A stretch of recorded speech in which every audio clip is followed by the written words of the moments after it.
Hello and welcome back to the Corruptive Chaos channel.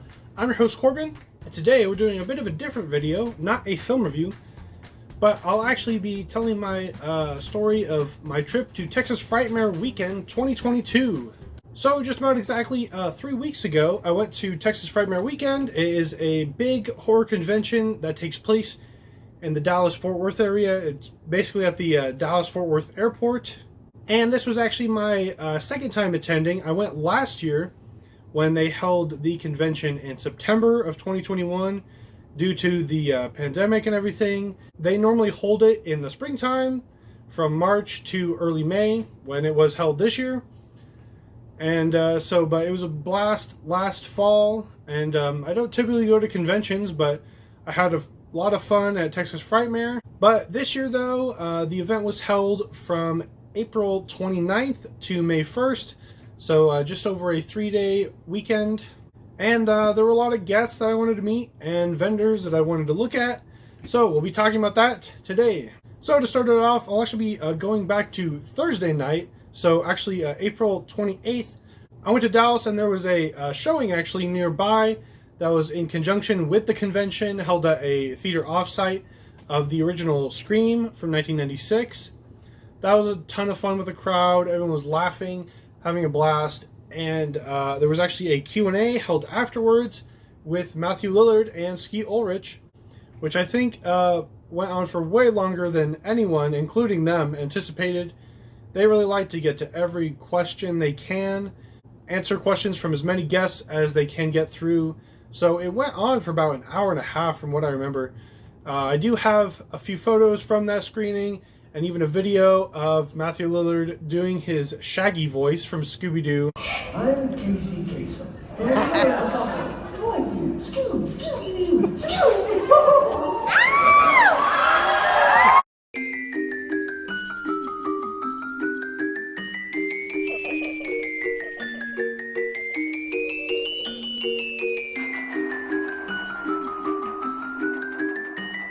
But that was all for Thursday night. That was a good way to get the feeling going for this horror con. So if we move on to Friday, I was able to get in right away at 5:30 roughly. Friday, should be noted, I mostly spent the day, one of those 3 days, doing photo ops with a ton of celebrities. To me, at least, they're huge celebrities. So with that in mind, it might just be worth going through a lot of the guests, maybe not all of them, that I got to meet throughout all 3 days, so not just Friday, but I'll talk about other things that went on Friday, but we'll go through the guest list. So to start it off, I actually went right away to meet Bridget LaHaye. I believe that's how you say her name. She's a French actress that Severin actually brought over from Paris to this convention specifically. I wanted to meet her right away because she was presenting 2 films that Severin was releasing on Blu-ray and one on 4K. We'll talk about those pickups later. She was very cool to me, and anyone being presented by Severin Films, one of my favorite boutique Blu-ray labels, is good in my book. Then there's Julian Sands, who I got 2 pictures with actually. I know him best from Dario Argento's Phantom of the Opera, where he plays the titular Phantom, but he's also been in films I've seen like Warlock, Arachnophobia, and Naked Lunch. He was really cool to meet as well. I actually got him to sign my Phantom of the Opera Blu-ray. Then there's Shannon Cook from the Conjuring films, actually. He plays Ed and Lorraine Warren's basically tech assistant, so he was cool to meet as well. Then there's Alice Krieg, from who I know anyway, from Mick Garris's Sleepwalkers. And she had to put up with some serious cat-like makeup in that film. She's also been in other films like Silent Hill and the newest Texas Chainsaw Massacre film. Then there's Lance Henriksen, who has been in a ton, and I mean a ton, of films throughout the decades. He still is probably best known for playing Bishop the android from Aliens. Then there's Dick Warlock, who is one of the Michael Myers actors actually. He portrayed the serial killer in what I think is one of the best Halloween sequels, Halloween 2 from 1981. Then we've got Leslie Dean from 976 Evil and Freddy's Dead, the 6th Elm Street film, who I got to talk to her for actually quite a while.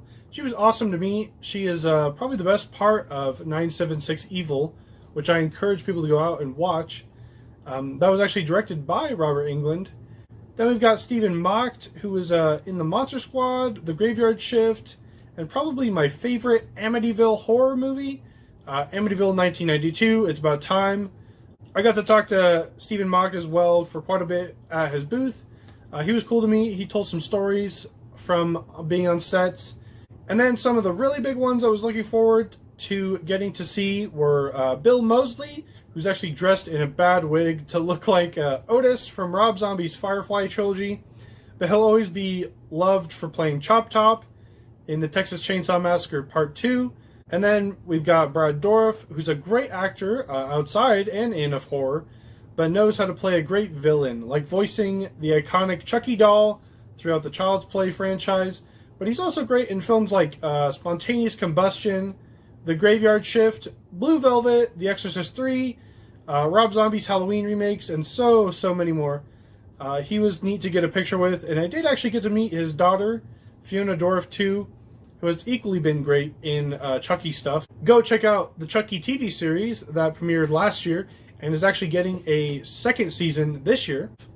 And lastly, for the big one, which was getting my picture with so many cast members from A Nightmare on Elm Street 3, Dream Warriors, which included Robert Englund and Heather Langenkamp, obviously two of the biggest stars from that franchise. Dream Warriors is a personal favorite of mine and is one of the best slashers ever made to me. So that goes through many of the photo ops I got to be in with. Those were a mixture of table ops and professional photo ops. But not all of those were taken Friday, like I said. They were taken throughout the weekend. Mostly, though, my night on Friday was spent taking photos. In fact, I didn't get to go to the dance party on Friday night because I was actually standing in a line in that ballroom where the dance party was being taken place, in line for a photo op.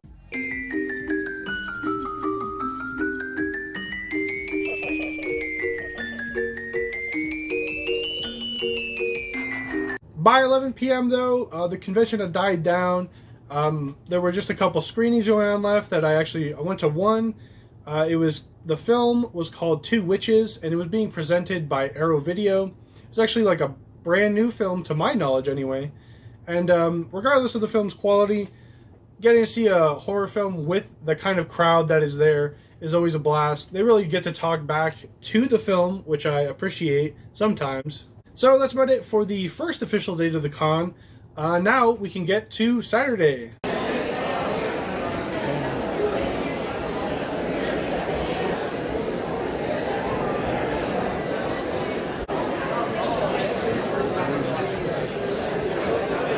So right off the bat, going on Saturday, I did still take many photo ops on that day, but in the morning it was evident that the big problem this time around was that the capacity to the con, the amount of people that were there, was huge. The lines could get pretty crazy. For instance, me, I stood in line to meet Robert Englund at his booth for around 3 hours. The line did not move at all. I know people stood in his line, way early in the mornings. I know that there had been hundreds of people, not just in Robert Englund's line, but also in some of the Scream cast line, like Matthew Lillard and Neve Campbell. Plus, also the boutique Blu-ray labels, like Severin that I already mentioned, but also Arrow Video, Vinegar Syndrome, and some others, like Full Moon, too. I planned on hitting about one per day, so I went to Severin's booth on Friday, got pretty much all that I wanted, but by Saturday morning, roughly, those vendors had been sold out of their really popular big titles, so I didn't get all that I wanted to, but luckily, you'll be able to see more in my monthly pickups video where I ended up ordering a lot of what I wanted after the fact. Later in the evening though, I think Saturday was a blast when it came to the screenings. There was a screening of the original Texas Chainsaw Massacre and one of Severin's newest films on 4K that they put out, Faceless, from 1987. The Texas Chainsaw Massacre screening was interesting because they had a lot of the surviving cast who are still around at the convention. And so they had him do a Q&A before the film actually started. That was really cool to see, to hear them talk about memories that they had, going on a film and talking about moments on set that they had from nearly 50 years ago. Of course, Faceless was probably being played because of Bridget LaHaye, because, well, she's one of the stars in Faceless. She's also great in it. Hope to see more of her films in the future. Then moving on to Sunday, that was basically devoted to panels. There were some big ones like the Dream Warriors panel, the Chucky panel, and then to end out my day, the convention. I got to see 2 actors from Halloween 2, one of them being Dick Warlock, and then one of the others was Leo Rossi, who was one of the workers at the hospital that the film takes place in. Well, that's about it for me summing up my time at the convention. It was a blast. There are always a ton of cosplayers that are really impressively dressed.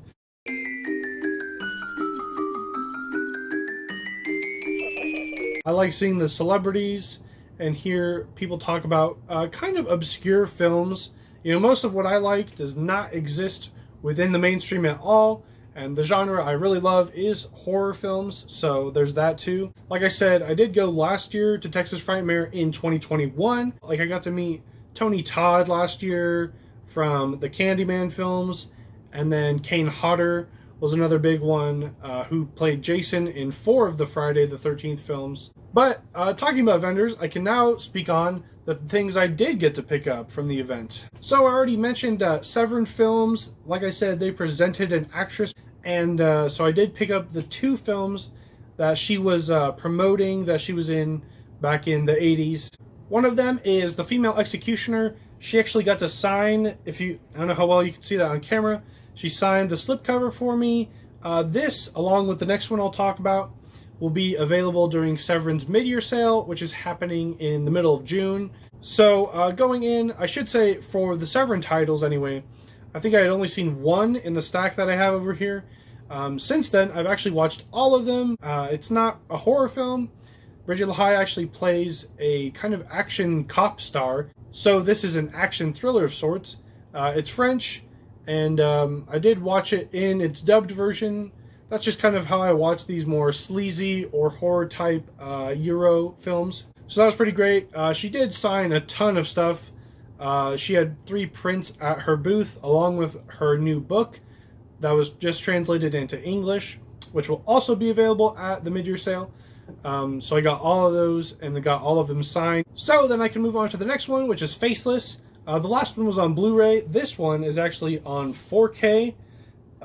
These also have great cover art. You know, that's usually expected from Severin.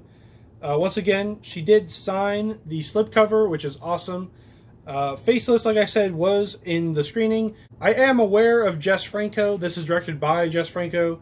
He's kind of a famous or notorious, depending on who you are, filmmaker. This one is more of a horror type thriller. So the next one is Severin's release of Night of the Demon. This is from 1980. Once again, had not seen this going in. A lot of my buys from their booth were blind buys. Once again, great cover art on the slipcover and on the just slip inside of the Blu-ray case. While this film is named Night of the Demon, it very much does not involve a demon at all. This is actually a Bigfoot movie, and I gotta say, the Bigfoot subgenre, not very popular. It does at times feel like 2 different films, and that's mostly because the director didn't put a lot of gore and harshness in it, if you will. But the producer wanted to make it more commercial, sell more tickets, and so a lot of reshoots occurred where gory scenes were added in, and usually they happen as flashback sequences, so it really gives the film a disjointed narrative feeling to it. And there is a very iconic gory flashback moment that is known for those of you who have seen Night of the Demon. There was no trace of the thing that killed him. Bigfoot's not playing games anymore. Next, we've got Hey, Stop Stabbing Me. This is a recent release from Severin. I believe this came out in April, late April or May. This is actually the first shot on video film that I've ever bought, which just means that it's not being shot on film and it's not being shot on sort of modern day digital cameras. While this isn't really from the normal shot on video era, which I think of being as maybe the late 80s through the mid 90s, this is actually from 2000. but I believe it was released in more like 2003. This actually interested me because it was made by the two writers who have written the two newest Sonic films. Basically, the only reason that I wanted it. It does have a very interesting black comedy tone to it. It's not really a horror film. It's this weird comedy. It sort of defies defining as well. This is actually from Severin's Intervision label, which is a sub-label that they have that puts out a different kind of style of film. I would say that this kind of fits the bill for Intervision. They have other shot-on-video films too, but this was actually pretty hilarious. But it does definitely feel like a bunch of college kids getting to make a movie over the summer. And that's exactly what it was. It's about my room. There's a lot of stuff in it. Seems like somebody lives there. Yeah, that's Thaddeus. He disappeared about 5 months ago. Next, we have All the Colors of the Dark, which is an Italian-Spanish giallo co-production. I love the giallo genre. It's mostly associated with Italy, although many Spanish or Italian-Spanish co-productions did exist. This was actually directed by Sergio Martino, who is a bit of a famous giallo director. He has directed other such classics like Torso. So, like I said, I have watched this recently. It was pretty great. I do probably prefer Torso. That's probably my favorite Martino film. I don't know if he rivals Argento. Argento is just one of my favorite Italian directors, or directors period, really. And here, I think Sergio Martino really likes to balance the sort of sleazier aspects, the sensual aspects of Euro horror in his gialli, whereas opposed to him, you have Dario Argento, who makes more weird, surreal, or fantastical type of giallo films. But nonetheless, pretty great gialli. If you're looking to get into the genre, this would not be a bad start at all.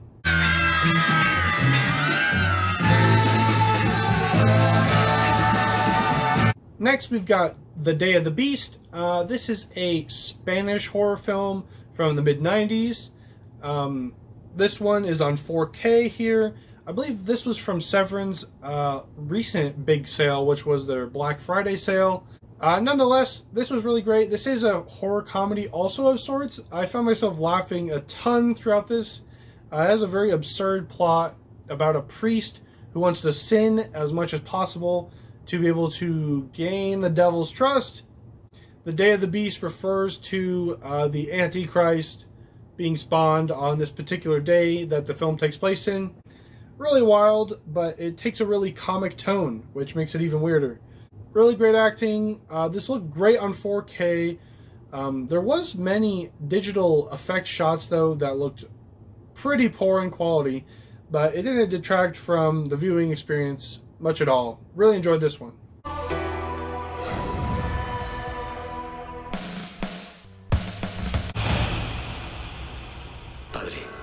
Next, we've got Grizzly from 1976. This is the only Severin title I had seen before I got all of these from their vendor booth at Texas Frightmare Weekend. This is a sort of Jaws ripoff in the era of the late 70s, where other filmmakers had seen the success of an animal attack film and they wanted to replicate that. So instead of a shark, you get a grizzly bear. This is a very talky film, but that's kind of the nature of the 1970s. I don't mind that. In fact, I really like the style of this, where you're constantly being put on edge and suspense of the grizzly bear being around in these woods. It's on a national park. It's got a really great cast, I think. Yeah, let's see. It actually stars Christopher George. Christopher George has been in a ton of European films. I know him probably best from like Pieces, perhaps. But yeah, Grizzly. Check it out if you like animal attacks films. Grizzly. Campers come in here, they leave food around, the bears get the smell of it, and that's it. Well, this is different. Now, lastly, for Severin, we've got this box set that they put out. I believe this was put out last fall around their Black Friday sale as well. This is the Nasty Habits, the Nunsploitation collection. It has 4 Nunsploitation films, Christina Devil Nun, Story of a Cloistered Nun, Images in a Convent, and The True Story of Nun of Monza. You know, I'm not hugely familiar with the nunsploitation subgenre of exploitation. This is a very like early 70s type of sub-exploitation genre, and probably the most nunsploitation type of films were made in Italy. Love Italian horror. I haven't seen any of these. From the other stack, I had seen all of them. I haven't dived into any of these nunsploitation flicks yet, but I hope to soon. I do like nunsploitation that is more toward the horror genre. Instead of being more female exploitive, then these probably will be. But still, we'll see how they turn out. Now for the last big pickup, this was actually from Full Moon. They had a booth last year, and I got to meet Richard Band, actually, who is a composer who's done compositions of musical scores for many Empire and Full Moon films. He did the Reanimator score. I did get a picture with him, so I'll put that here. I don't know how many Puppet Master films he has composed, but that is what our next set is. So here we have the Puppet Master box set, the 12 Blu-ray collection from Charles Band's Full Moon. So this is probably Full Moon's most famous franchise. If you're unfamiliar, Full Moon was a company made by Charles Band. Previously, he had ran Empire Pictures, I believe. Empire put out such classics like Reanimator, they distributed that, and other Stuart Gordon movies like From Beyond and Dolls.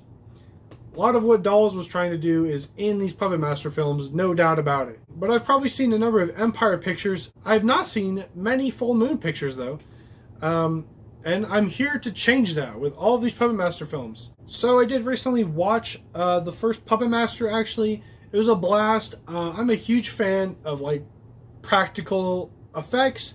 So that includes puppeteering on set and then doing stop motion animation in post-production and trying to meld those footages together from live action and stop motion. So I actually got this for a really good deal as well. You just had to sign up for Full Moon's streaming service for 1 year, which was $60. But this box set has a worth of like $120. So it was a great deal. I'll hope to check out more. I know like the second one is directed by David Allen, who is sort of the stop motion genius. And then parts 4 and 5 were directed by Jeff Burr, who I actually got to meet last Texas Frightmare Weekend. I'll put a picture of him and the rest of the Texas Chainsaw Massacre Part 3 cast.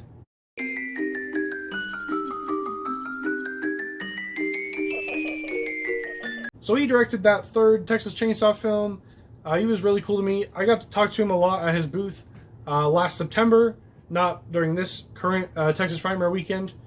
But yeah, hope to check out more Full Moon stuff, and now I can stream a lot of their films. So, thank you all for watching. If you made it this far, I hope that you liked the video. Leave a comment below on your thoughts, and subscribe to the channel. I should be doing a full monthly pickup video for the month of May at the end of the month. Like I said, a lot of titles I was not able to acquire at the vendor booths during Texas Frightmare Weekend, but I have ordered them after the fact. So that means a bunch of Arrow Video titles that I've already gotten, and I've even watched a couple. But then even beyond that, I didn't get anything from the Vinegar Syndrome booth. I mean, oh no, I know. But I will be participating in their mid-year sale, which happens at the end of the month, just a week away. And then, of course, like I mentioned already, Severin is having their mid-year sale only 2 weeks after Vinegar Syndrome's. So we'll see what else they announce. Like I said already, they'll be putting out The Female Executioner and Faceless on 4K. Like I said, I already got those from Texas Frightmare Weekend, which was awesome. So that's about it for this video. I just wanted to share my thoughts on the trip I took and all the cool Blu-rays I got. Thanks for watching, everyone.